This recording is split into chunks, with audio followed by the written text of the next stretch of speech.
say about business. Let's start out with your musical travel. Yes. It's hard to say really when I first became interested because I was actually born into music. Both my parents have been very involved in music all their lives. They're both music teachers. They taught at Brooklyn College for several years. And the business that they work in together is one that manufactures musical instruments for children. In addition, they have always imported or made themselves all the Latin American instruments and instruments like woodwind recorders, which I've been playing for 25 years, and things like that. So I was fortunate in being surrounded by this kind of music in terms of rhythm band music, being familiar with. I was familiar with a tambourine when I was 4 years old, and all those different kind of percussion instruments that we use today so effectively, And from there, it just continued to grow.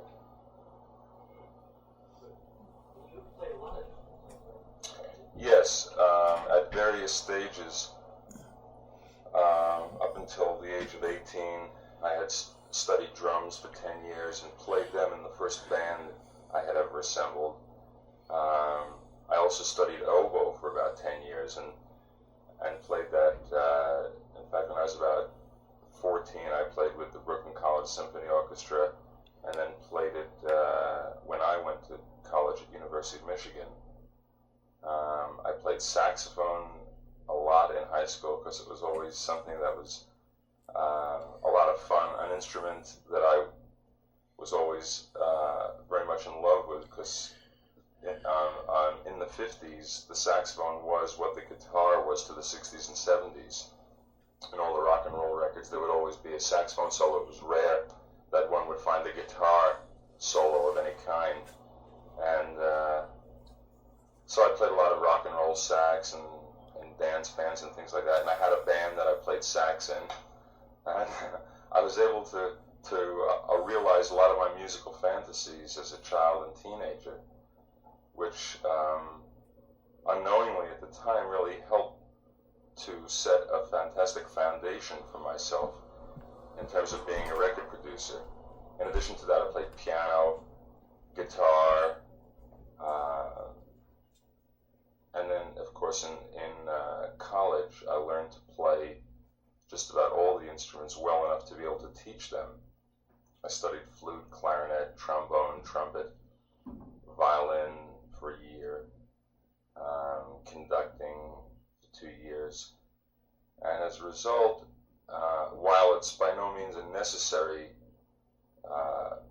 prerequisite of being a record producer, it's really helpful to me in having that kind of understanding and knowledge of the instruments, because to begin with, I know what various instruments are capable of sounding like, so it makes it much easier for me to decide on different sounds and different choices of instruments for various records. And in addition to that, it enables me to communicate with a string section, for instance, the same manner I can communicate with a drummer.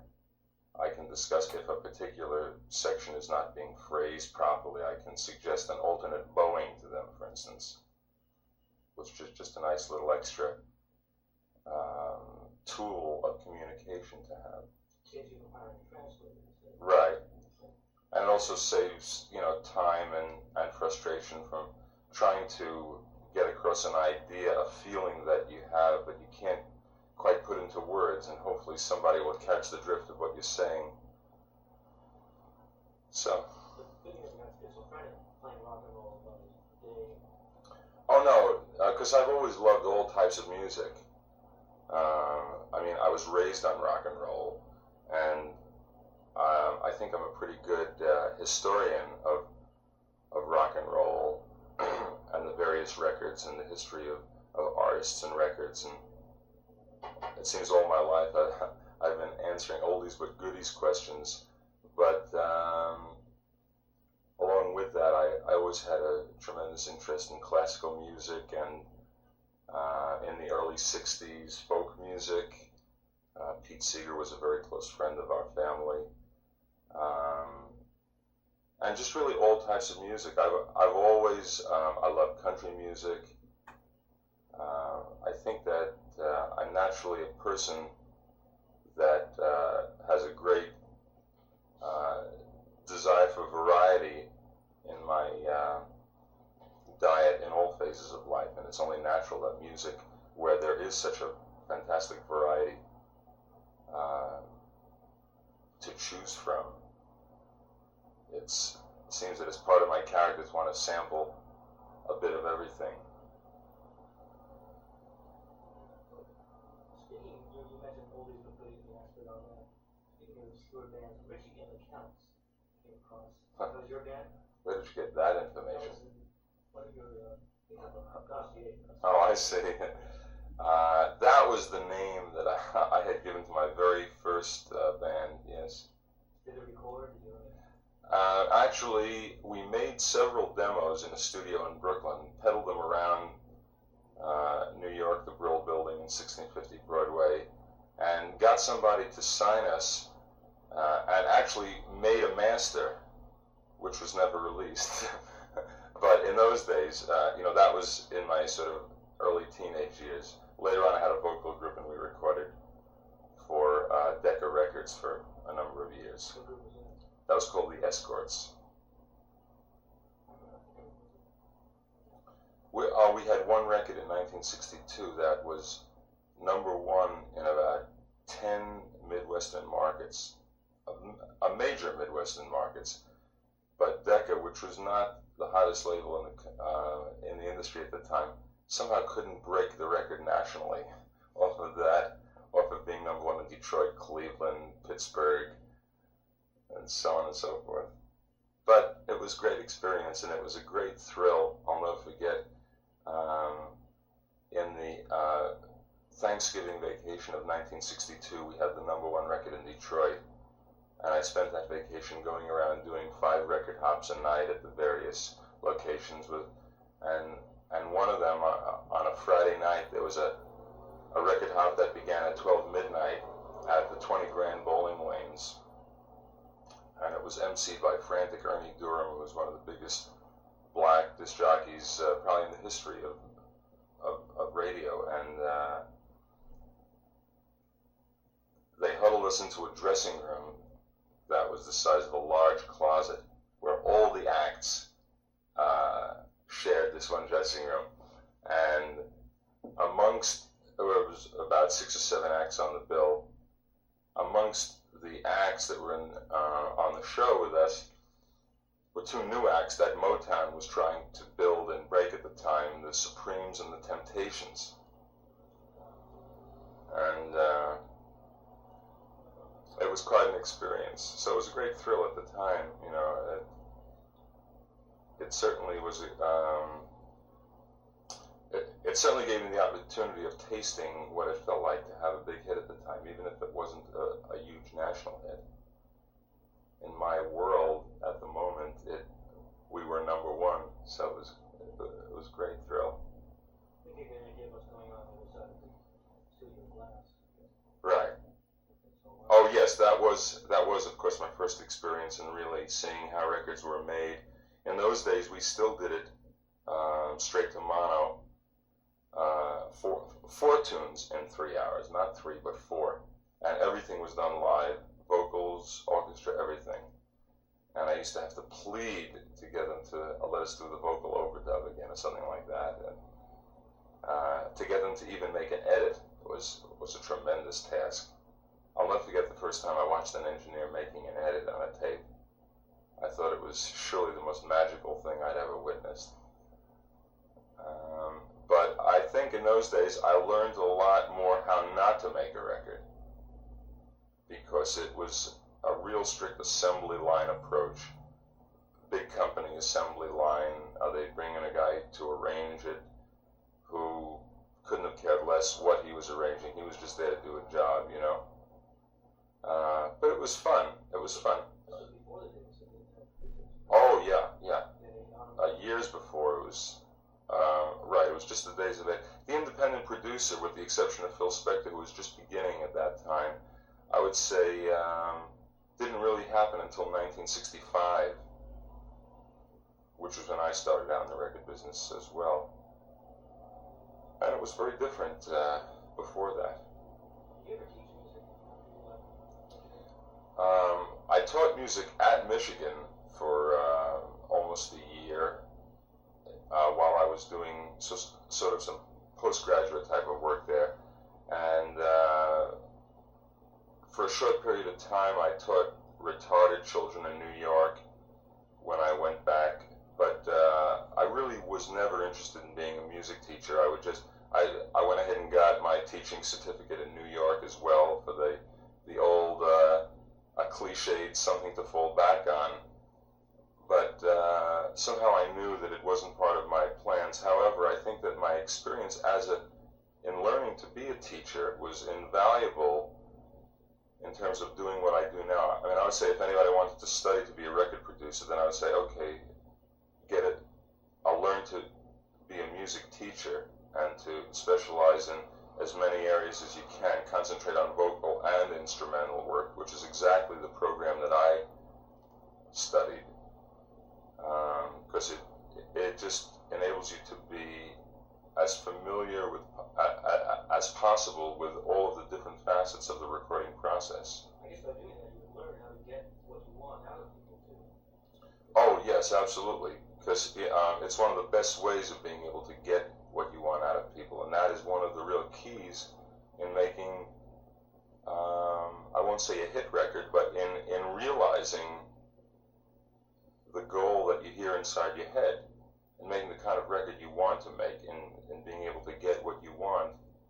Communication, of course, is the key, as it is in any art, and teaching is communicating, and therefore it enabled me to communicate much more effectively, I think, with the people that I work with.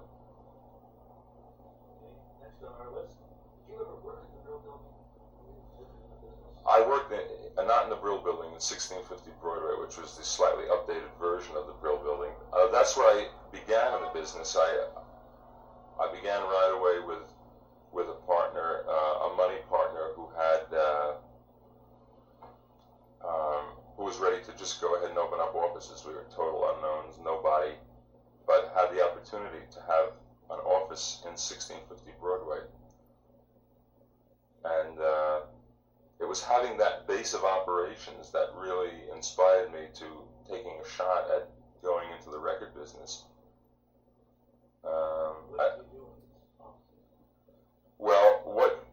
It was just a base of operations to work from a creative center. I would meet with various people, songwriters, arrangers, artists. In those days, it was sort of the ending of the golden era in the record business. And by that I mean the golden era really being 54, say, to 65. In those days, you could still sit in your office, and a whole slew of talent would just pass by your door. You didn't have to move at all. They would just come around. A lot of black talent from the various ghettos around New York would flood into New York, either by themselves, just coming around. One time, the original group of the Harptones, one of the great 50s groups of all time, had remained together. This is in fall of 65.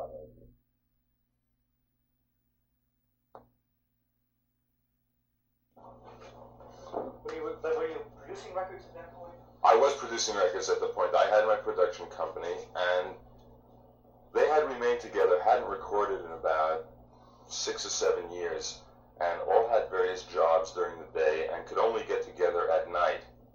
And they were looking for a new record deal, and they walked into my office around 7 o'clock and said, we're the Harptones.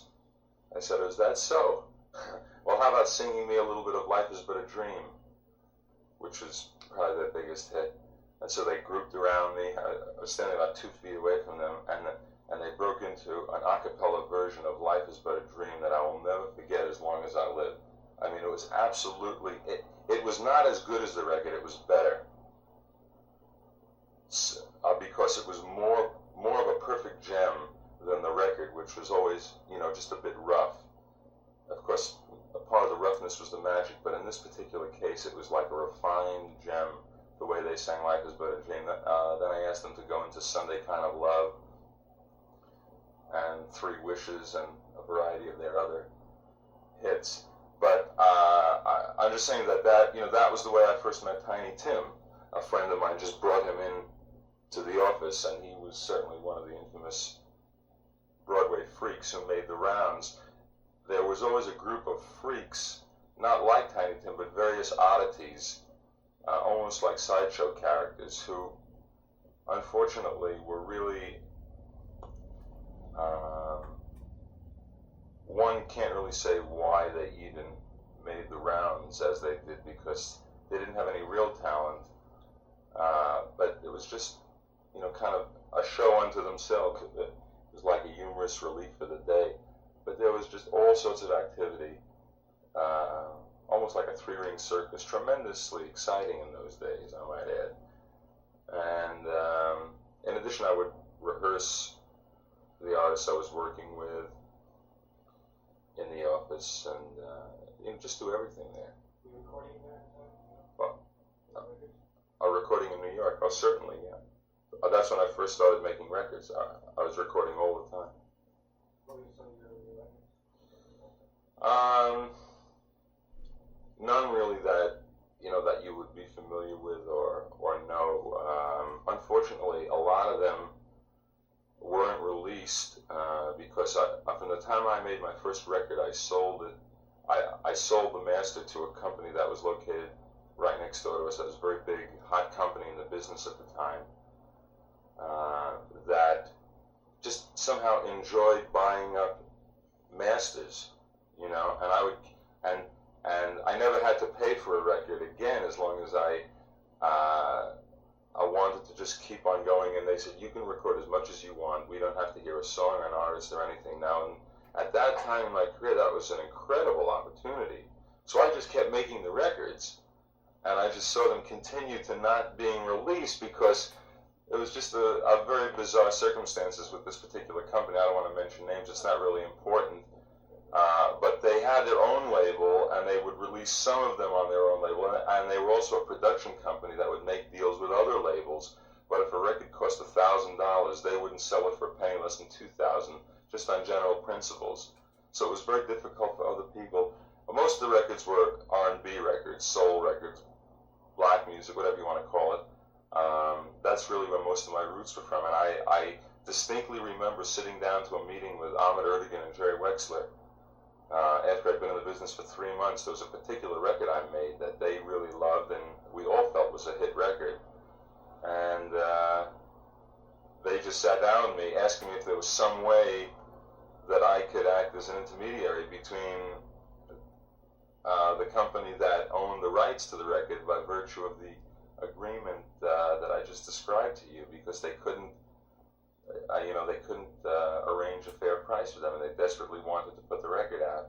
So there were a lot of frustrations in my life at the time, because I really wasn't able to establish any flow of product. It's one thing making a record, but then you have to have the opportunity of knowing how it fares in the marketplace, good, bad, or indifferent. You have to know that it's being released at some point in time. Sort of like being in the back. Kind of, yeah.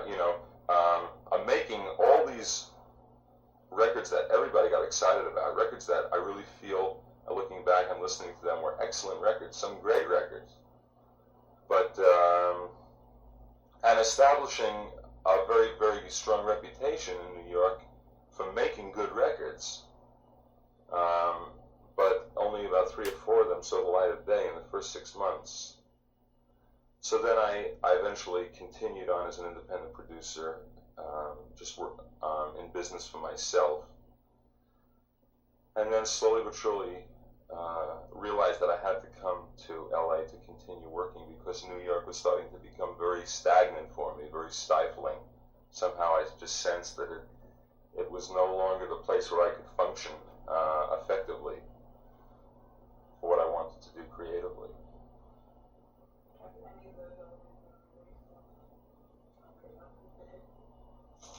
No, God only knows where they are now. Yeah. So is that frustration about you up here? yeah, it was a combination of factors, and I just knew that I had to come out here. It's just one of those things you sense and know that it's time to make a move, a change. This was clearly where most of the creativity in the record business was starting to happen at that time. Very good time. Mm. What was the first thing you did? The first thing I did was an album with Captain Beefheart and his magic band called Safe as Milk. Thank you. That was the first album I did, and that was followed up by the first album with Tiny Tim, God Bless Tiny Tim. We'll get to that in just a moment. Okay. A word from our sponsor. Going back to that, one more second. Like studying music and drama, Right. and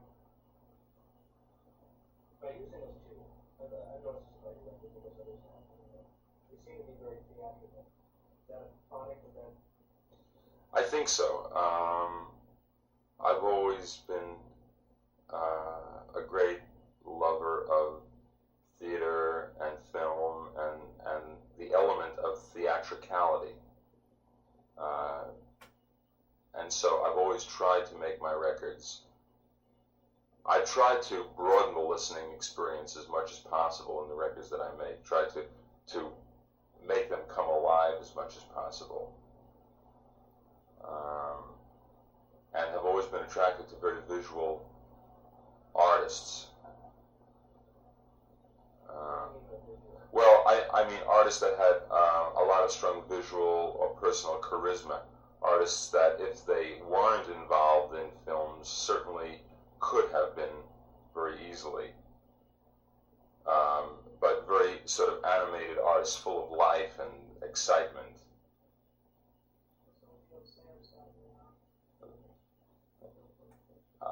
Great, how was it?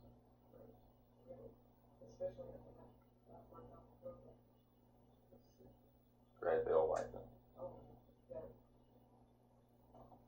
Great.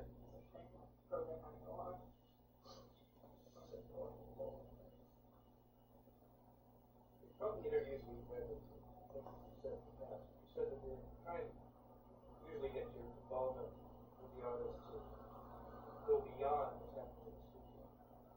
Is this kind of your philosophy of recording? Is it trying for that? Well, it's more of my philosophy of life in the sense that I feel that it makes sense that in order to get the best from an artist in the studio, wherever it may be, the same philosophy would hold true when we talk later about making films, directing films, working with actors, working with artists. There are a lot of similarities, I feel. Ultimately, you want to be able to get their best performance. In doing so, one has to understand a lot about them as a person. When people ask me what is the strongest element of being a producer today, the strongest ingredient, I always say being able to understand the person psychologically. In a sense, you have to be their mini shrink almost, because artists always experience a great deal of insecurities on various levels.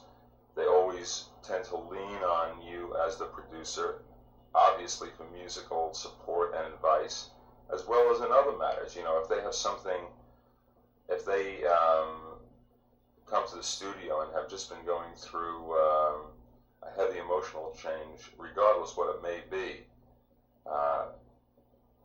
frequently they will have a need to share that, any problem, in fact, that they might be experiencing, emotional, psychological, any problem whatsoever. You can't expect them to just go out into the studio and suddenly just push a button and sing their guts out about something that is being blocked at the moment, whatever it may be. So they tend to need to share and exchange thoughts and feelings and problems and things like that, and it's only natural that you tend to become closer to them on a personal level as well, because they're ultimately intertwined, is the point I'm trying to make. You have to know what makes them tick, some basic idea of what makes them tick and what kind of person they are, what turns them on, what turns them off, and one must be sensitive to those elements in conducting just the general pace and mood and atmosphere of the session is really, in the end, totally responsible to the mood that the producer creates, the people that you choose to surround yourself with, which also surround the artist. So it seems to me that the most logical method of entering a relationship with an artist is to establish a foundation of real friendship, because another thing is that I can't really just work with somebody just for the sake of working with them, like I'm here to do a job. I have to feel that I can connect with them on a personal level. Otherwise, it doesn't inspire me to want to work with them further. And hopefully, they feel the same way. I try to get them feeling the same way, because then we can connect in such a manner that hopefully can take it to another level, can take the music, can take what we're doing to another level, and really make it the best effort that is possible for us to give. How about after the record is done? Are you involved with what goes on afterwards in terms of management, releases, merchandising, marketing, sales, concert appearances? Well, let me say this. I definitely don't feel that my job is over when the record is finished. I like to keep closely involved, or certainly to keep a close eye on the general pattern that takes place, the general picture of the promotional effort. Frequently I do the radio spots myself. I'm very, very much involved in all of the cover art for the album and the ads for the singles frequently and things like that, because I feel that it's all part of shaping the image of an artist. If I've carved out a particular image musically, I want to make sure that everything else will coincide with that image. And frequently it takes about 6 months for the record to be out there, for even people on the record company who are working on it to really sense what the image is, what the ultimate direction of the album is. But by that time, everything's already been done already. So, but at the same time, I believe in allowing people, certainly qualified people, to do the job that they're supposed to do. I mean, nothing pleases me more than to just see the next person take over, to see the promotion, merchandising, management effort just take over from where I've left off with the record and continue on that same level and take it to even greater heights. I mean, that to me is the ideal situation to be involved in. It's like being part of an all-star team, which is what I always strive for. And but whenever it's necessary. I mean, I remember when Streisand was giving a concert in the Forum for McGovern in '72, which I recorded. But to begin with, she didn't want to do Stony End at the concert, which was the strongest musical connection between her and that audience than anything in her repertoire. Had to beg and plead with her to do it, and even at the concert itself, she left it up to a choice of the audience whether they wanted to hear her sing Stony End or Secondhand Rose. Needless to say, it was a one-sided response. But prior to that, she wouldn't have even sung Stony End if I hadn't written the words somewhere where she could see it, because it had been about a year and a half since it was a hit. A year, at least a year. So I had to write the words on the floor of the stage that afternoon, so they would be there in case she wanted to sing it. Otherwise, she never would have sung it. In addition to that, she once performed at a big record convention, and I went down to make sure that the sound was right, because knowing she had never done any sort of rock type of numbers in her act before, I wanted to make sure when she did Stony End and a few other numbers that you'd be able to hear the drums, which you normally might not be able to hear in the type of material that she would do normally, because the drums are not that important. So I had to work with the sound people and things like that. When Leah went on the road, the first tour after the Endless Flight album, I went to the first three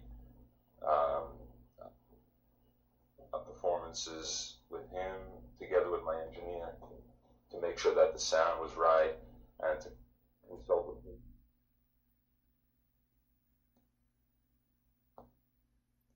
It's probably not until the beginning of next year. The new series goes. So when last we spoke, you were on the road with Neil Sayer for 3 days. Right. Just using that as an example of the many facets of the kind of work I do as a producer. We were talking earlier about the ultimate direction of the project. Yeah, where it is. Do you know when you began what the ultimate direction is? Yes, I do. Get letting it evolve in studio, or? It does evolve, but not, in most cases, not the ultimate direction. What evolves is the particular way that I shape that direction, but the ultimate picture I always have visualized in my mind before I begin.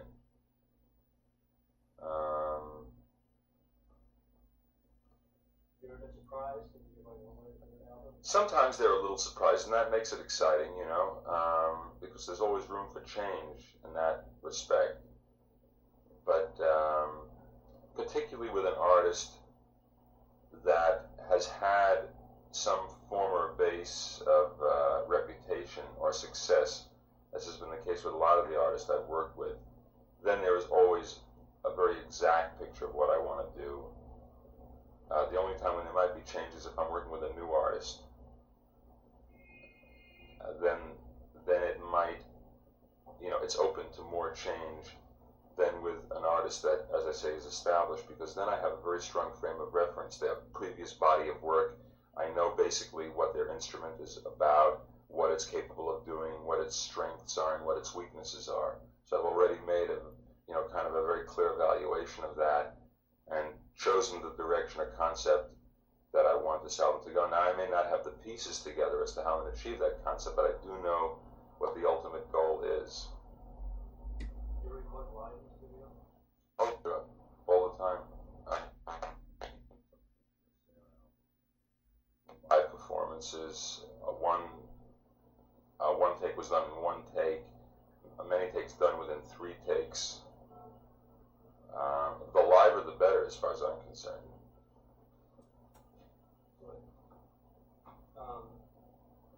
When you're recording, you look for feedback from the musicians. Mm-hmm.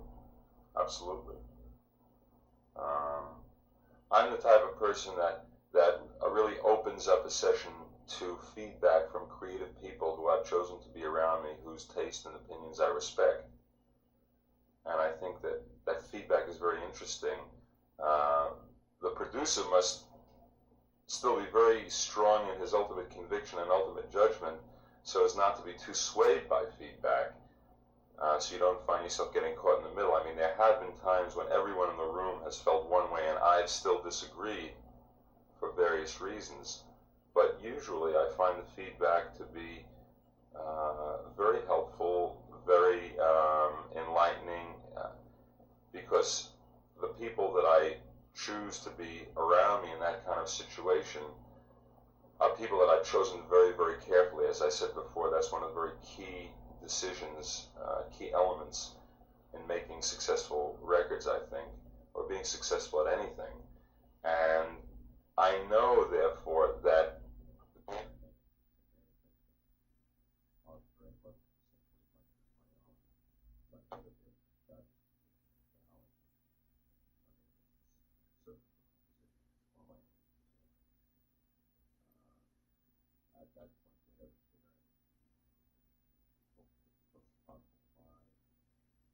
Well, it's not even important that they're sharing my ultimate vision for the record. They're sharing what's happening at the moment. They certainly know what we want to achieve and the level that we want to achieve it on. So it's good. It all works very well together. What do you look for in a good studio? Well, I'm talking about the studio. Specifically, those good studios that are around right now. Why do you build your own? I built my own for two reasons. It's been really a dream of mine for about 8 years now. I built it because, number one, there are not a lot of good studios around. There are a lot of bad studios around. That's the reason that I had to work for 3 years in London most of the time, because at that time, in the early 70s, the technology of London studios was far superior to anything in this country.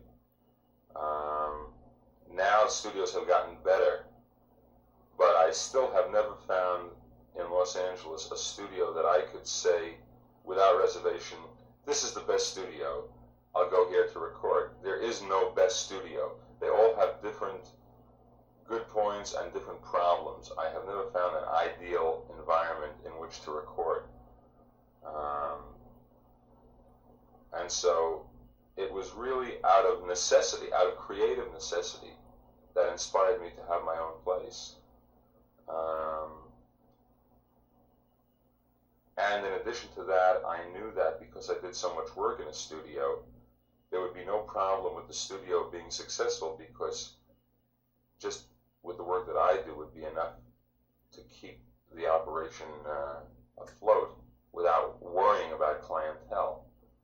I mean, now as it happens, unfortunately, because I've been working, we've had to turn away a lot of people who I would love to have in here and who hopefully will come back. People like Earth, Wind and Fire and Donna Summer and all sorts of big artists.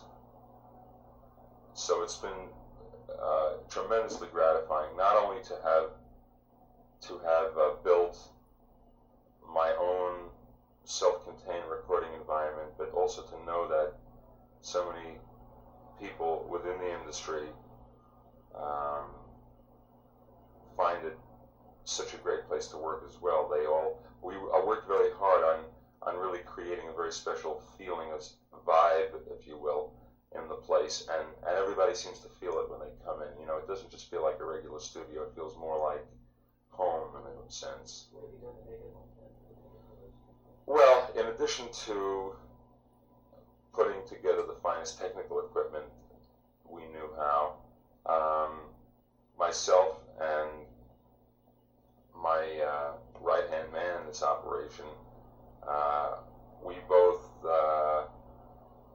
have exercised what I feel is a very high level of taste in terms of the decor, just the manner in which we build things. It's just as easy to do something extremely tastefully as it is not. And most studios just sort of industrialize the things they do. There's not very much taste involved. They sort of, build it, and it's like sort of, neutral colored brown gray carpeting or something like that.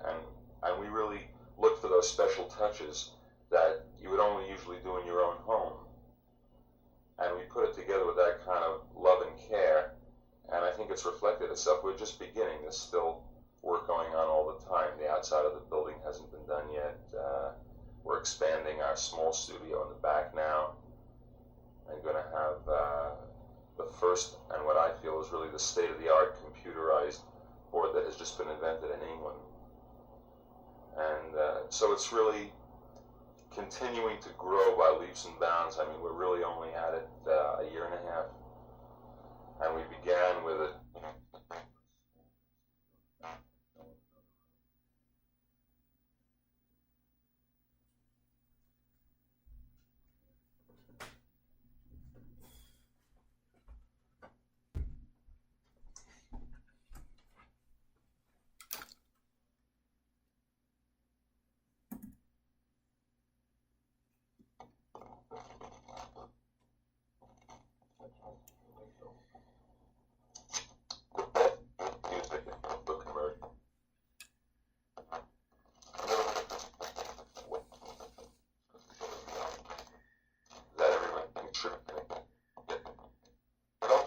usually a reason for that, with just like a few rare exceptions like River Deep Mountain High or something like that. But I mean, basically, I think that's just a cop-out.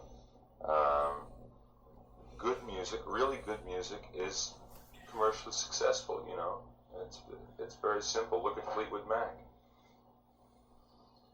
You know, I mean, I would just have to say, you know, name some quote-unquote good music that's not commercially successful. I mean, of course, I assume that you're talking about music that is designed for the commercial market. I'm not like a jazz artist or something like that. Right.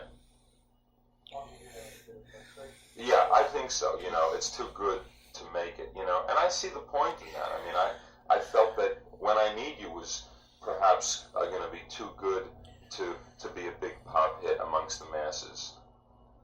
But it's always encouraging to see it take hold, and I think the taste of the public is continually rising. You know, the thing of it is that the pop music market is such a wide gamut, you know, that you'll continually find an audience for the Sean Cassidys of the world, you know, the younger, the 10 to 13 singles record buyer, who can definitely make a hit all on their own. And at the same time, there are hits that are more appreciated by the 18 to 25 listener. So it's really quite an incredible spread. I mean, it's really like 3 or 4 generations, all buying pop singles, all assembling on the same chart in the end. So there you have it. Yeah.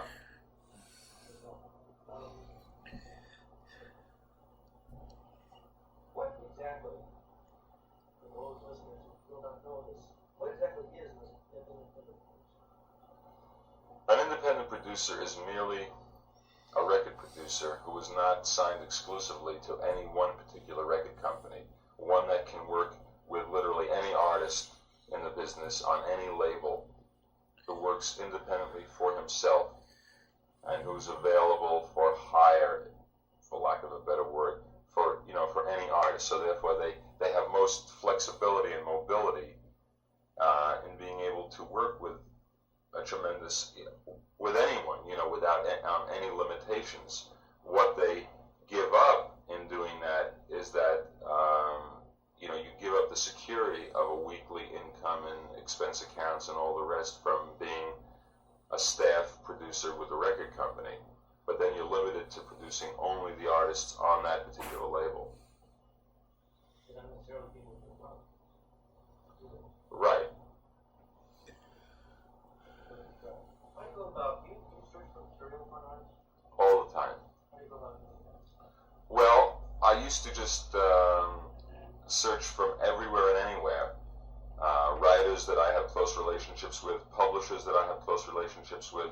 In the last year and a half, I've made a tremendous commitment to developing my own staff of writers under my publishing companies, really again out of necessity rather than choice, because it's so difficult to get really great new material that I started to realize that I was looking more and more from within my own people for this kind of material. And I'm really thrilled to say at this point that it is now, without question, my strongest source of material. I have many people now within my group of companies that can write special material for artists I'm working with. The first sign of this will really be on the Diana Ross and the Leo Sayer album. Okay, those songs will be But from within my people. we'll be looking forward to hearing them. Thank you. Are you really a producer or a director? Do you think? Well, I think that director is a much better term in terms of describing what a record producer does, particularly in the way that I produce records, because there are a lot of different record producers with different styles. But I like to think certainly that the manner in which I produce would better be referred to as director, as is really the job of record producer, parallel with film director. if you're going to use film as parallel.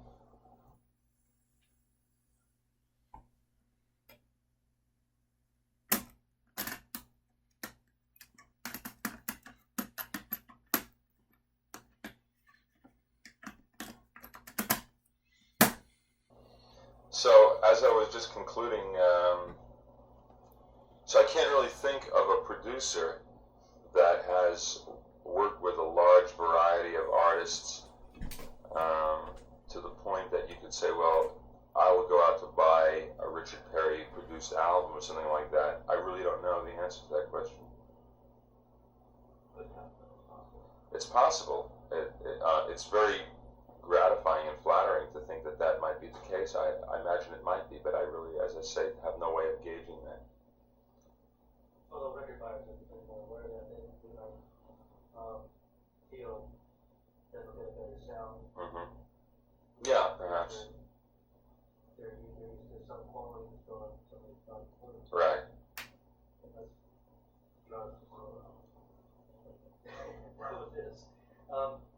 You think there's a difference to Richard Perry album and certain sound you have?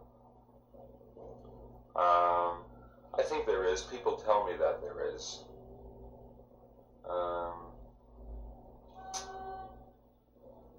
I know your next question is going to be, what's the sound? What's the secret of the Richard Perry sound? No, that's something you I try to give every instrument its own sound space on a record. So, in other words, I try to combine everything so it works well together, so it all blends together into making a record. And at the same time, if you stopped and wanted to listen to strings or a guitar or piano or something, you could sort of hear everything. You could hear the way it all combines into making the record. Or if not, I'm not saying you'll hear everything at every minute of the record, but you can hear all the various elements when I feel that it's important for them to be heard. Also, I try to make my records as pleasant to listen to as possible. Now, this may seem a little bit technical, but what I mean is that there are some records that, because of the way that they're made, sound is divided into frequencies, and there are certain frequencies that are naturally pleasant to the human ear and others that are unpleasant. Obviously, the sound of chalk screeching on a blackboard produces an immediate unpleasant effect upon our senses. The sound of a particular guitar sometimes can be too brittle and harsh, where it's not pleasant to listen to, particularly if it's turned up loud. Whereas the sound of George Harrison's guitar, one of the secrets of it is that it was always incredibly pleasant to listen to the sound of it. The sound of it actually was uplifting and turned you on, as was the sound to almost all of the elements of Beatle records. People didn't realize it when they were criticizing Ringo years ago for being just an ordinary drummer, but they didn't realize that whenever you would hear the sound of his drums on a Beatle record, it just thrilled you. I mean, he could do the simplest, most basic fill, or like a little the tom-tom solo that he did in Abbey Road, for instance. The sound of it was a real landmark in the sense of the sound of tom-toms on a record. I believe it was the first real stereo tom-tom solo in a record. The Beatles were first to really bring out the importance of the sound of a bass drum. I mean, in 99% of pop records prior to the Beatles, you would never hear a bass drum on the record. That's like an important part of the drum sound. I mean, like now, it's one of the most important elements of a record, usually, and it's astonishing to think of that. In the old days, of course, they would just hang one mic over the entire drum set. So, all of these kind of things, I just really tried to give the record a very definite shape to the sound, so it's not just coming at you. That people have said to me, I enjoy listening to your records, and I'm thrilled by that, because then I know that all the work I'm putting into it is not in vain. That there definitely is something to the sound to shaping the sound of records and the way you mix the different elements together. It's like mixing a sauce, you know. It can be the same tomato sauce, but it just doesn't taste quite as good as another sauce, just by a subtle blend of the ingredients and how you treat those ingredients. I enjoy the record. The separation is everything seems very apparent. You can't think about it. One wants to. Yeah. And put them back. You know, when you want to listen to the whole thing. It is. So let's go back to foundation. Oh. Back to Captain Beefheart. This was the first album you made here. Yes. And what was it like making the first album? You would come out. It was a great thrill making an album, because I'd always considered myself more of an album producer than a singles producer. And the real thrill, however, because I knew that album would come out, but it was the first album on Buddha Records, and they didn't really have their record company together at the time, and there were a lot of egos involved, so I wasn't really sure what would be happening with that. But when I finally was signed to Warner Brothers as a staff producer in the fall of '67, which really saved my life in the business at the time, and I'll be forever indebted to them as a result. At that point, making an album with Tiny Tim, who I'd known from New York, of course, and worked with for years, suddenly it dawned upon me one day, I'm going to make this album with Tiny Tim. It's going to really come out on a totally solid, legitimate label, and I know that there are enough people who will be interested in Tiny Tim. It may only sell 50,000 records, maybe 100,000. As it turns out, it sold about 350,000. But I said to myself, there are going to be enough people who are going to be interested enough to buy it, where I'm actually going to earn record royalties for the first time in my life. I was so knocked out with that thought, I couldn't believe it. You know, I mean, I'm actually going to make money in the record business. Well, Frank, that's interesting. Right? You had said earlier that he was one of the freaks on Broadway. Right. And did you record that? How did that come about?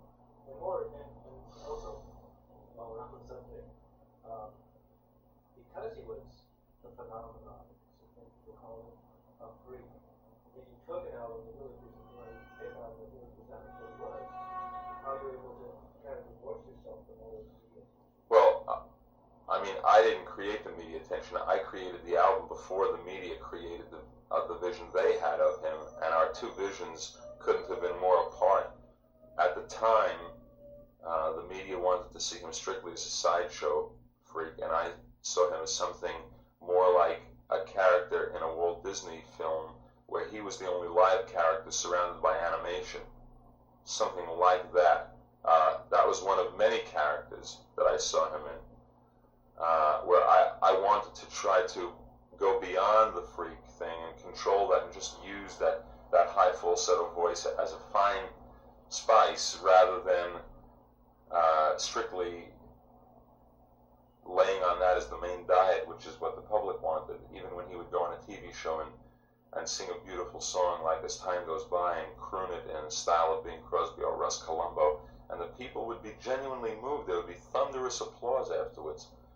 However, in the next moment, it was as if they wiped it out of their memory. They couldn't accept the fact of accepting Tiny Tim as any sort of a romantic ballad singer. It just was too upsetting to their psyche to swallow that one. So they had to keep him locked into the sideshow freak, and then everything else fell in along management. The whole direction in which he was pushed was just to milk it as quickly as possible and get out, which is not at all where, I mean, it was only after 2 years of success when Tiny was clearly on the skids that he played the troubadour. And when I saw him there, it was just such a shame. I was long out of the picture in his career at that point, but I said, I can't believe it.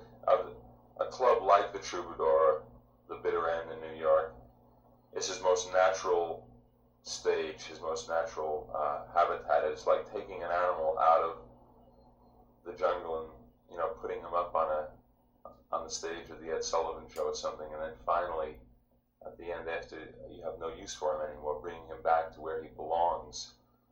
Tiny Tim was born as kind of the court jester of the underground, he was close friends with people like Lenny Bruce and Bob Dylan, and was just taken to a completely different level just for the sake of the quick commercial kill, and that was it. So the validity and the respect that he had built up from within the underground was completely destroyed, thereby leaving him with no credibility whatsoever. Very sad. Yeah, it really is.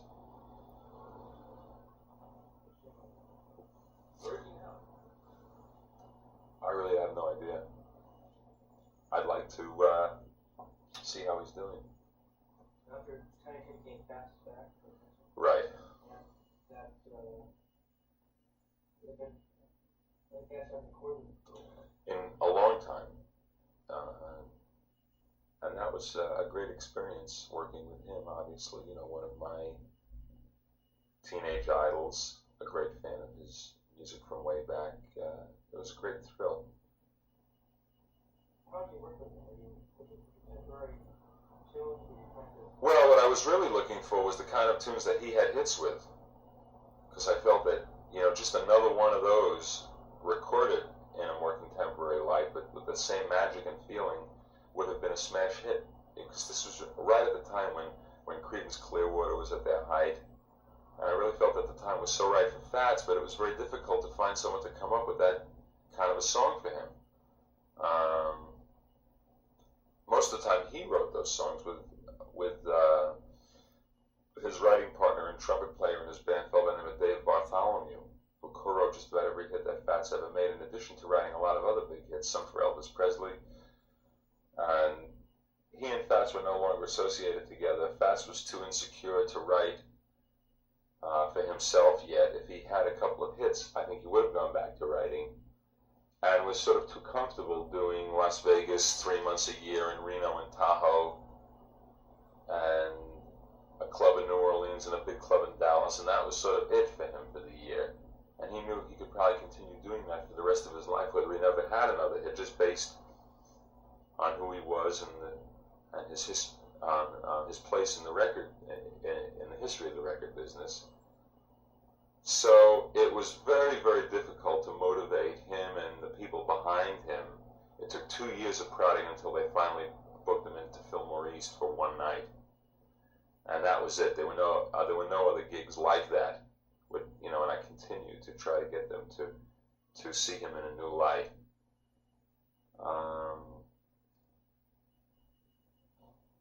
So I was really looking to make him contemporary, but to still keep all the magic that he had in the past. Something you may not know about is that I'd spent some time working with Little Richard. I was going to produce an album with him because he was signed to Warner Brothers at the time. And then at the last minute, he decided he had to do it himself. He felt it was something that he had to do. So he went down to Muscle Shoals to record them and came back and played me the tracks, wanted to know what I thought of them and everything, but it just wasn't at all what he should have been doing. And that's a real tragedy, because Richard, more than anybody, was really in a perfect position to make a huge comeback. Around the late 60s, he was playing the rock festivals, and he was drawing big crowds, doing great performances, but ultimately he killed himself both on record and in live performance with the thing that ended his career years earlier, his ego. It's a perfect example of a man who simply was not in control of his ego, and therefore it affected his art. He only made his great records when he was still a humble, struggling kid from Macon, Georgia. He was only about 16 when he recorded Tutti Frutti. Do you approach artists as another recorder? Do they come to you? Or In most all the cases, they come to me. is there anybody you wanted to record more? Who I wanted to record and who Didn't, couldn't? who didn't or couldn't. Well, yeah, I'm in the late 60s, I wanted to record Stevie Wonder or Sly and the Family Stone. This is about 3 years before Stevie's first excursion into greater heights, beginning with Music of My Mind. For years, I wanted to record Mavis Staples, now just recently I've had an offer to record her, and I don't think I have the time to do it. He's good. Yeah. He's good. A lot of the artists it seems like either they appreciate how recording with the so well, and Mm-hmm. they've been not active for a couple of years, things like that. Mm-hmm. A couple of, those good instances. You don't feel like one of those good doctors that got sent to repair the play, Well, or do you like that kind of a challenge? Or? I must say I like that kind of a challenge. I only decide to work with artists that I really feel that I can do something, that I can really add something significant to what they've been doing, and where the combination of our efforts together can create something really special and exciting, and different based on what they've done in the past. I think I've heard asking all of the shows, I think. Yeah. That was interesting. Also, Working with a lot of different kinds of legends at the time. yeah. Kind of Taylor's a big legend. That fast, 50s. All the shows, many galleries before. What was that like? Was this a new direction? There are always new directions. I never record anyone if it's not a new direction, otherwise there's no point in me recording them. But that's the fun of it, taking them in a new direction, but utilizing all the good stuff that brought them to where they are. Ella Fitzgerald, she had to record the entire album in a week, in the middle of a 2-month series of one-nighters in Europe. It was the first album I recorded in London. It was all contemporary material. It's actually one of my most satisfying albums that I've ever recorded. We did 3 Smokey Robinson songs, 2 Beatles songs, a Randy Newman song, a Nielsen song, things like that. She's just an incredible lady and one of the most amazing talents I've ever worked with. She's just naturally hip. She can never become dated. Yeah. Barbra Streisand. Another legend. She's been doing movie sound. At that point in her career, Barbara had just finished doing Hello Dolly and On a Clear Day You Can See Forever, and we're both almost the same age. We were both 28, and she had the sort of reputation of being 48 or 58. She was asked to do benefits with Jack Benny, and she was really anxious to sort of regain her youth and had no real experience.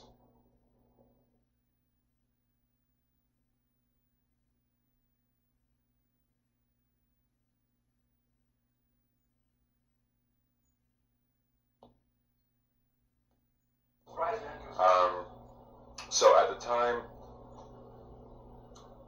she was hardly familiar with any of contemporary pop or rock music, and it was a real challenge getting her to get into this very different kind of music and to make it real and believable for her. And it was something that continued to grow, because the album we did after Stony End, I think, was really the best album we did together, and it was a perfect combination of some of the stuff that she had been doing that was a little bit more brought up to date, as well as going even further into the rock milieu and doing even more adventurous things, like we did a fabulous recording of John Lennon's Mother with a 40-piece orchestra and a rock rhythm section. So my relationship with Barbara was extremely stimulating, and one I will always remember, because unquestionably, probably the finest vocal instrument in music today, and just a phenomenal human being to work with, very creative and very spontaneous, and we had a lot in common, and we're always on a good wavelength together and are still friends to this day. Moving along, using the song Ringo. Left a lot of things out in between, right? Which goes in between. Oh, Nielsen, Carly Simon. That's coming up. Oh. They're coming up. Stories about Rhythm Man and Rock the Beatles together, put it on the studio and somewhere on the same record. Uh-huh. I don't know what I about. I was doing a solo album with Ringo. George and John were in town for meetings, business meetings with Ringo. George heard the tracks that I had already cut, got very excited about it, told John about it. John proceeded to write a song for Ringo. George wrote a song for Ringo. We all worked together. It was easy for them to do it for Ringo rather than anyone else because Ringo was clearly the least gifted as a writer and needed material and was posed no threat to any of the others as a record artist. So they were much more anxious and willing to contribute because everyone always loved Ringo and still does. So it was really a perfect situation and unquestionably, you know, the most thrilling experience of my career working with the Beatles. Was there any fear of their presence? Because the position of shadowing? No, I mean, if there are any sort of uncomfortable vibes going down, that again is, in my opinion, the producer's job to spot that and eliminate it.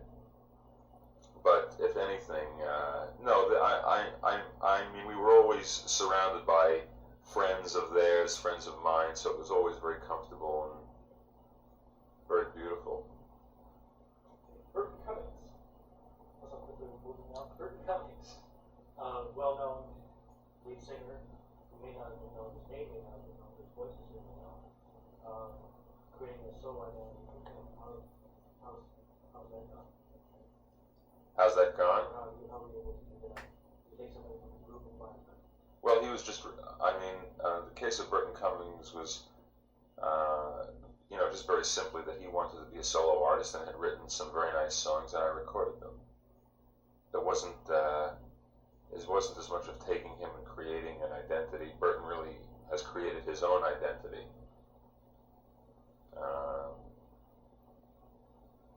You know, there's nothing really more to say about that other than the fact that he simply was ready to become a solo artist.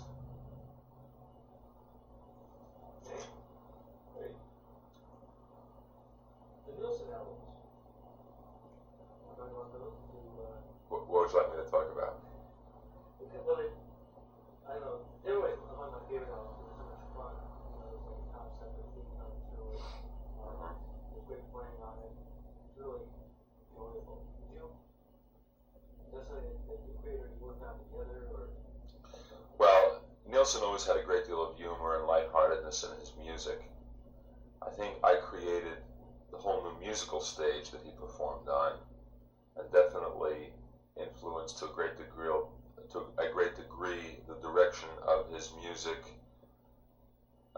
took at that point, because he had never recorded in the manner that I recorded him. And he'd certainly never recorded with those musicians or with the kind of sound that I brought to his records by recording in England at the time. And so he took the stimulation and went with it, and but as we know by listening to his past albums, there was always a very special sense and feeling about Nielsen's songs, but it had just never been accepted on a mass level. And that was what I set out to achieve with him, and that is what we did achieve. We had a lot of fun doing it. We actually, during the second album we did together, we filmed it, which unfortunately nothing has ever been done with it. It's a fabulous piece of film, featuring, amongst others in the rhythm section, some young guitarist who was trying to break into sessions at the time. I think Peter Frampton and Ringo and Nicky Hopkins, a lot of great musicians. Getting a film ever be distributed? I don't really know. if it were in my hands, it would be, but it's owned by RCA, and I really have no idea what they're doing with it.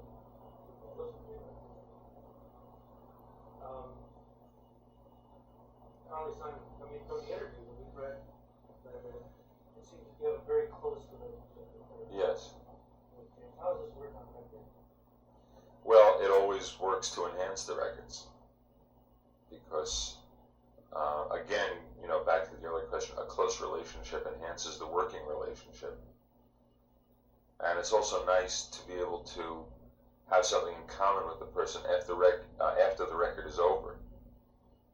Where you spend time together, you can visit each other, you can enjoy talking to each other, you have other interests. It makes it more of a complete relationship, which is really ultimately much more fulfilling than knowing that the only reason you get together is just for the purpose of recording. And apart from that, you would never have any reason to talk to each other. Those are not the kind of relationships I like to make in recording. I like it for it to be more of an all-encompassing relationship. So, Carly, for example, you made those all your own. Yeah, I mean, let me say that I believe I have close relationships with all the people I've worked with. Carly particularly, I mean, I haven't recorded Carly now in 3 or 4 years, apart from the new single that we just did, the James Bond. Actually, it's been only 3 years that I haven't recorded her, apart from a recent James Bond theme single that we did.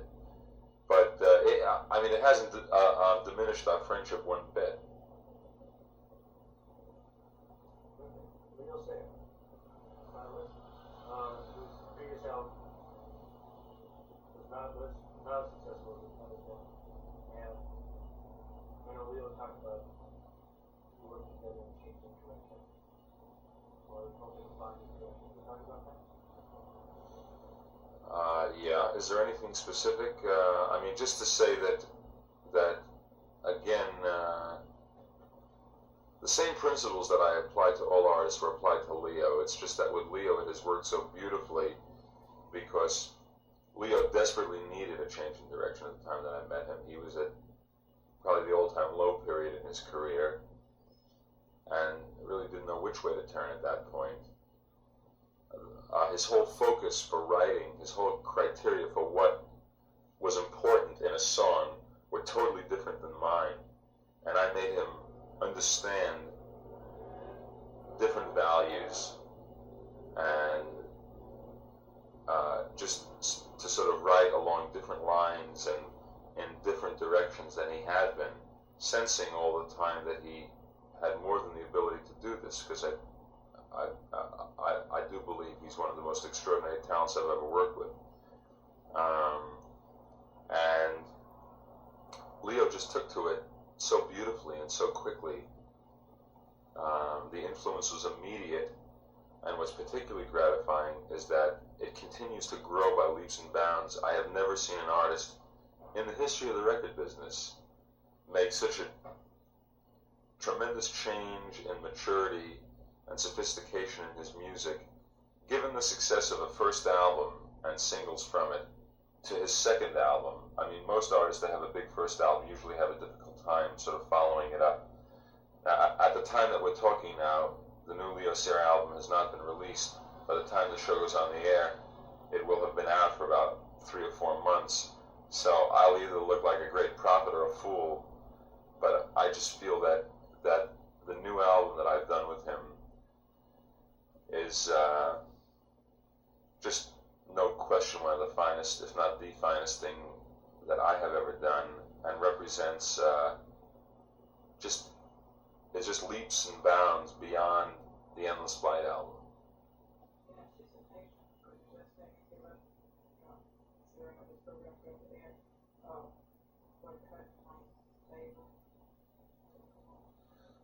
Well, there are 4 cuts that are very definitely, in my opinion, have the potentially very big singles. One of them is the title cut of the album, Thunder in My Heart. Another one is a song he wrote with Albert Hammond called Easy to Love. Another one is a song he wrote with a fellow, Mike Omartian, who's a very well-known producer and keyboard player in town, and who co-wrote a lot of of songs on the new Boz Scaggs album. He wrote 2 songs with him on this album. The one I'm referring to is called Fool for Your Love. And another song that Leo wrote with the same fellow who he wrote Thunder in My Heart with, a great new discovery who's been probably more of an influence in writing with Leo on this album, or more of a collaborator with Leo than anyone else. That's a fellow by the name of Tom Snow. He also wrote a song with him called It's Over. So those 4, I think, are certainly guaranteed to be major records, and who knows what else. But definitely you can look for those 4. And speaking of singles, we want to do is kind of run down through some of the singles, big hits. Inside story on them, or how they went down, how they got recorded. Mostly an anecdote for beginning with or something.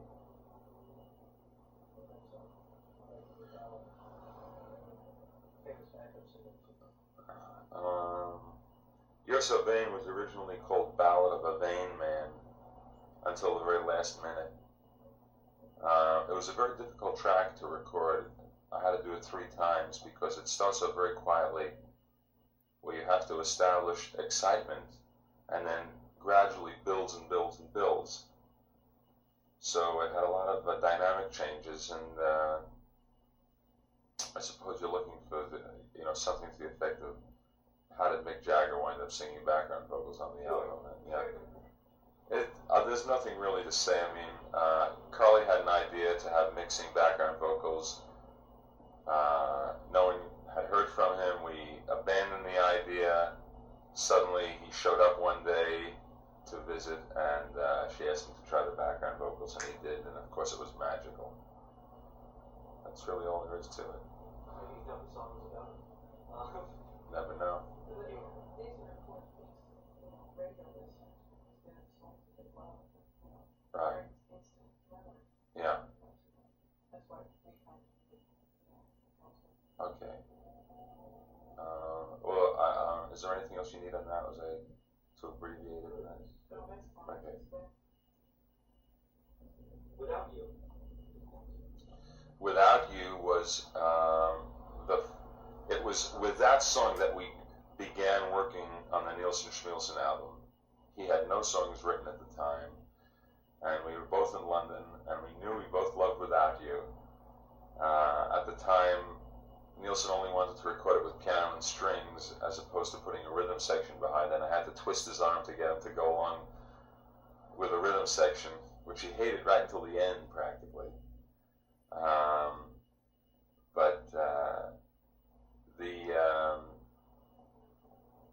Without You was, so we began walking up Oxford Street visiting publishers with one song under our arm, Without You. And when we finally recorded it, what might be interesting for the viewers out there, for whatever it's worth, is to know that to begin with, Without You was the ultimate Gemini record. The artist, producer, engineer, and arranger, engineer Robin Cable, who also engineered the first 5 or 6 Elton John albums, and the arranger Paul Buckmaster, also from Elton John fame. All of us Geminis.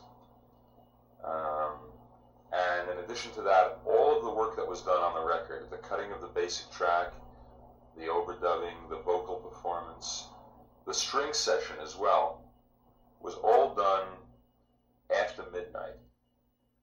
I'm not that much of the kind of producer who likes to work till dawn, but it just so happens that everything was done from midnight to 3, in fact. So, put that into the horoscopes and smoke it.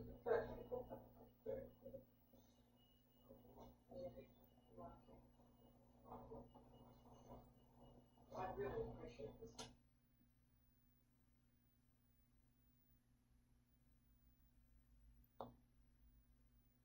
Photograph. This was the song I believe was a big hit from the moment I heard it. Ringo and I first met in Nashville at the Grammy Awards in 1973 to discuss doing some work in the studio. I played him a couple of song ideas I had, amongst them You're 16 he played me a song he had written with George that he did a demo on called Photograph. It gave me a flash of an old Beatles song. Or not an old Beatles song, it gave me a Beatle flash. There was something about it that was unmistakably Beatle, and I really loved the opportunity of recording it, and it was a great record to make a lot of fun. You're 16. Your 16 was probably even more fun because it's more of a fun song, and we all had a great time doing it. It appealed to Ringo and my basic sense of rock and roll, and was just perfect for him, I think, as a song, and we just had a great time doing it. I'll never forget when John Lennon came into the studio for the first time, and we had recorded his song. We played him, after the session, we played him some of the things we had done. He had never heard them, and as soon as Your 16 came on, he let out with a huge cheer. He just was so pleased and thrilled to hear Ringo singing that. That's his version of Lady Madonna.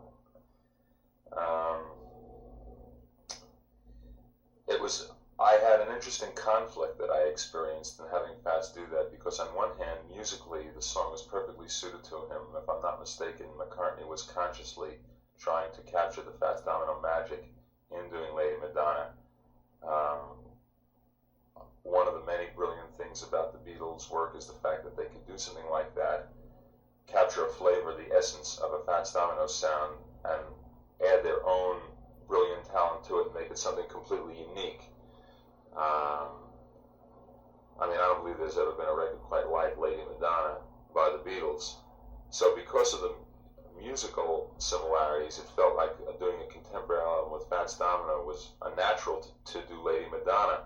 However, when he started to rehearse it in preparation of recording it, I felt that I had really pushed them too far, because if one stops to read the lyric, it's very English, very character.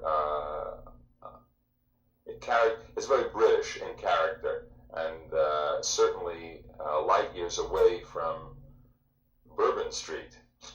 And Fats was sitting on the bed in his hotel room, just sitting there in his underwear, playing the bass, a tape of the basic track over and over, practicing.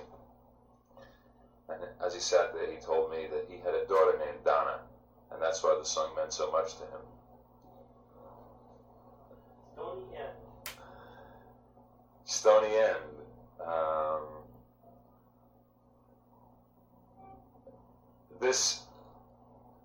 The first session I did with Barbra Streisand, I believe, still holds the record as the longest session in the history of a recording in Los Angeles. We began at 7 o'clock and ended at 5:30 in the morning with a full orchestra.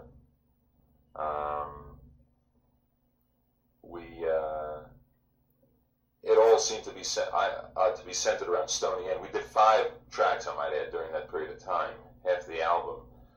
But Stony End, from the minute we rehearsed it, the very, very first take, all of Streisand's first takes are very special and very magical. I think Stony End we got about the 4th or 5th take, but the very first take, as soon as we listened to it back, we all knew that there was something incredibly exciting about this record and the marriage of her doing this Laura Nyro song. Make me feel like dancing. You Make Me Feel Like Dancing. This is an interesting story. It was one of the first sessions I was doing with Leo, and as creative session men will do in between takes or songs, not in between takes, but if there's a break or something, they'll come back in the room and just start jamming on something. And they started jamming on these chords, and Leo just started blurting out the first 4 lines of the song in the falsetto voice. I'd never heard him sing like that. And I just called him aside. I said, "Where did that voice come from, number one? Where did that song come from?" He says, "I don't know, I just started singing it." I said, "Okay, okay, fine." I had already put it down on tape, just a little jam session. And I knew he was leaving the next day, so when he came back 5 months later to continue recording, I said, "By the way, you have a smash record here. It's not finished yet, but you do have one." He says, "What are you talking about?" I played him that thing. He had completely forgotten it. And then I put him together with Vinnie Poncia, who was an associate and writer of mine for years, and they finished the song together in about 20 minutes. And the rest, as they say, is history. Last song, Mockingbird. Mockingbird. In my second album with Carly, she and James had decided that they were going to do a duet, and it was James's idea to do Mockingbird. I had thought about them doing You Beat Me to the Punch, which was an old Mary Wells hit. The only thing that I didn't like about it is that it had kind of a down ending to it, and James and Carly shouldn't be singing anything I felt that wasn't really up. And I mean, Mockingbird, the original record, was one of my all-time favorites. I thought it was a fantastic idea, perfectly suited for the two of them. It was a big challenge of having to remake a classic. I usually don't like to do that, but we finally got down to it, and I was very pleased with the way the record came out. One more question before the film. What are you producing now? Now I'm just finishing up, as I said, the new album with Leo Sayer and an album with Diana Ross, which I'm very thrilled with. And at the moment, I'm not producing anyone in the near future. My plans are really wide open for the near future, and I love the fact that they are, because for 7 years I've been bumper to bumper, so to speak, and I'm just waiting to see how things progress and how soon my first film project will be underway, and a lot of other thoughts and plans I have. It's just an interesting time to, when I finish these albums, to pause and reflect and contemplate my next move. Speaking about next moves, let's just hear about your films. Well, directing films is something that I've wanted to do ever since I can remember. I began almost accidentally as a record producer, and it seemed like the natural first step because music was a stronger part of my background than films, because I'd been born with it. And it felt right to me that I should first be a record producer and achieve certain goals that I had set out for myself as a record producer. And right after the first Ringo album, I started thinking very seriously that it seems that the time is now approaching that I want to start becoming more involved in films. My own creative desires needed fulfilling on another level. It's something that I have just felt instinctively, something that I will be able to do as effectively, I hope, as I produce records, which I knew nothing about until I actually began to do it. I realized that there's a tremendous task underhand. It's vastly more complex than producing a record, but there are a lot of similarities that I feel that with the variety of people I have worked with, you know, I say with all humility that no producer can enter film directing with the kind of background experience that I have had working with the variety of artists that I have had, which I think will ultimately be to great advantage, but it's impossible to really evaluate how great an advantage it will be until I'm actually in the process of directing a film. Until that point, as you know, drama has always been a great love of mine. As active as I was in music in high school, I was equally, if not more active in drama. Same thing in college. In fact, when I graduated college, I wanted a career as a Broadway actor and singer more than being in the record business. So I've been studying acting for the past 2 years and directing for a year. I went back to the way I started producing records and knew that I knew nothing about any of the technology. On my way to my first big session, I remember walking to the studio saying to a close friend of mine, "Now tell me one more time, what does 4-track mean? What is it? You know, they have 4 separate tracks. Can you see the tracks on the tape? I mean, can you move different tracks?" I had no concept of what it meant. But I had written all the songs, rehearsed all the artists, I knew music, I had the best engineer, best arranger, best studio, and I could go out and speak to a drummer who'd played on 500 hit records and tell him precisely what I wanted him to do in a particular fill or something. So therefore, I feel that I have the ability to surround myself with the best technical men who will work closely with me, who will help me, who I can rely on. And at the same time, I felt that it was most important that I have as strong an understanding as possible of the acting process, So as long as I know I can communicate with actors to be able to help get the performance from them that I want, then everything else will in its own time be covered. But if you have no control over the performance, if you can't make a connection with the actor, as I understand very, very few directors can, surprising as that may seem, then I'll be able to make the kind of movies I want to make. And I have a lot of ideas, a lot of 2 or 3 basic projects that I've been developing for the last 2 or 3 years. And it goes without saying that music will play a vitally important role in all my films, and that doesn't mean to say that I'm ready to make a musical, although at some point I might consider a different kind of contemporary musical. I just think that music and film can be brought together on a lot of creative levels that have only been scratched up to date. And I'm, needless to say, eagerly awaiting the challenge and the opportunity to branch out into this area.